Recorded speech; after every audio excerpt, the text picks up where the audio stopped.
Assalamualaikum warahmatullahi wabarakatuh. Kembali lagi bersama saya Dr. Hewan Habib Palyoga di channel kesayangan Anda, Dr. Hewan.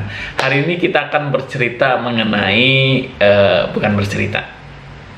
saya akan menjawab sebuah pertanyaan yang paling sering ditanyakan di kolom komentar. Dok, kucing saya suka banget sama kecoa atau kadal-kadalan.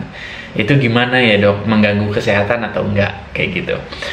Sebelum saya jawab itu, marilah kita lihat dulu bumper breaker ini. Check it out.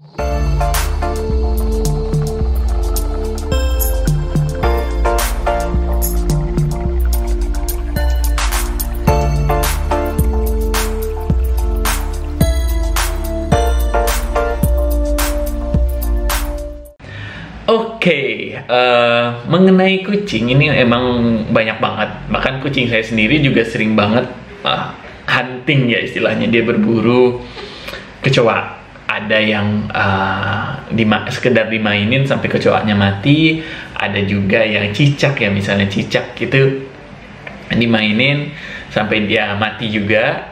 Kemudian ada juga yang sampai dimakan kadang-kadang. Nah, yang ditanyakan itu bahaya atau boleh-boleh aja ya? Oke, sebenarnya kita ini aja diskusi aja ya sebenarnya. Kalau seandainya teman-teman pernah menginjak kecoa, pasti teman-teman mendengar suara kayak patahan ranting seperti itu. Ini adalah kecoa itu adalah hewan exoskeleton atau tulangnya itu di luar. Jadi ketika teman pijak itu yang patah-patah itu adalah tulangnya. Nah, ketika kucing teman-teman memainkannya sampai dia mati itu fine-fine aja. Namun masalahnya adalah kucing itu sering banget bereksperimen. Mereka penasaran bisa nggak ya dikunyah dan sebagainya. Bahkan banyak yang menelan juga. Yang menjadi masalah yaitu ketika kecoa ini mereka coba makan. Sebagaimana yang kita ketahui, kecoa itu kakinya itu kan kayak tajam-tajam ya, seperti itu. Ketika kucing adalah hewan yang mengunyah secukupnya saja. Jadi ketika udah agak kecil langsung ditelan. Nah, masalah itu datang setelah ditelan itu tadi. Kadang-kadang itu nyangkut di tenggorokannya, bahkan melukai, bahkan di lambung dan sebagainya. Nah, hal inilah yang nyebabin dia mungkin batuk-batuk habis makan kecoa, muntah habis makan kecoa, bahkan bisa menyebabkan lemes dan tidak jarang menyebabkan penyakit lain seperti itu ya teman-teman ya. Kemudian kadang-kadang pada saat dia mengunyah itu juga menyebabkan ada luka di bagian mulut dan hewan merasa sangat kesakitan.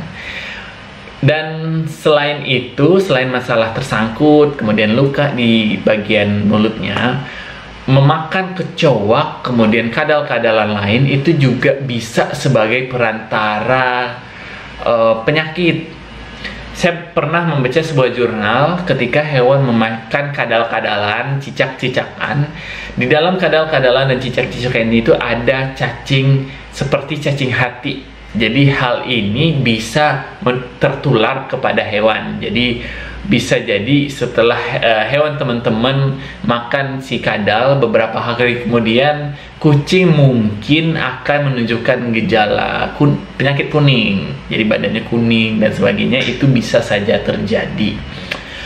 Dan tentunya kalau seandainya teman-teman memiliki kucing yang jiwa berburunya sangat tinggi, jangan pernah lupa atau telat memberikan obat cacing. Itu saran yang bisa saya berikan.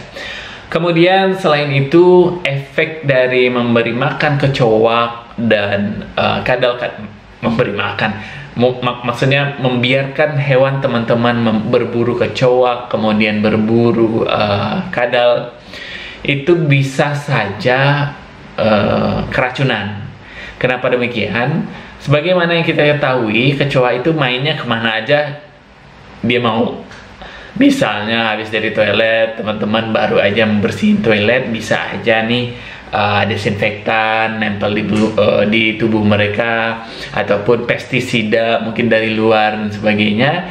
Ketika kemakan oleh hewan dalam kadar yang cukup, umumnya hewan akan keracunan. Jadi sebenarnya berburu itu benefitnya cuma satu, yaitu meningkatkan aktivitas hewan, kemudian instingnya bakalan meningkat. Namun yang lainnya banyaknya efek negatif aja. Kalau seandainya saya bisa memberikan saran kepada teman-teman, nggak usah deh koleksi kecoa di rumah. Sebaiknya hindarin rumah agar tidak mendatangkan kecoa, yaitu dengan pola hidup bersih ya. Kemudian cicak-cicakan juga kalau bisa sih jangan ada, apalagi kadal-kadalan. Kemudian kalau seandainya teman-teman ngeliat kucingnya agak bosen di rumah, alangkah baiknya sih dibeliin mainan aja. Itu lebih sehat, lebih gampang dibersihin, dan lebih kurang efek negatifnya kepada hewan, malah banyak efek positifnya aja. Seperti itu. Jadi mudah-mudahan video ini menjawab pertanyaan teman-teman yang bertanya mengenai boleh nggak sih makan kecoa atau main sama kadal-kadalan. Kalau seandainya teman-teman masih ada pertanyaan, silahkan ditanyain di kolom komentar. Saya akan balas semaksimal yang saya bisa. Kemudian kalau seandainya teman-teman belum subscribe dulu, like, dan share kepada teman-teman yang lainnya. Dan jangan lupa kalau ada pertanyaan atau mau dibikinin video, juga bisa ditanyain di bawah, biar saya coba untuk cariin kontennya atau informasinya yang biar lebih lengkap. Oke, sekian dari saya. Wabillahi taufiq wal hidayah. Assalamualaikum warahmatullahi wabarakatuh. Sampai jumpa di video selanjutnya. Bye-bye.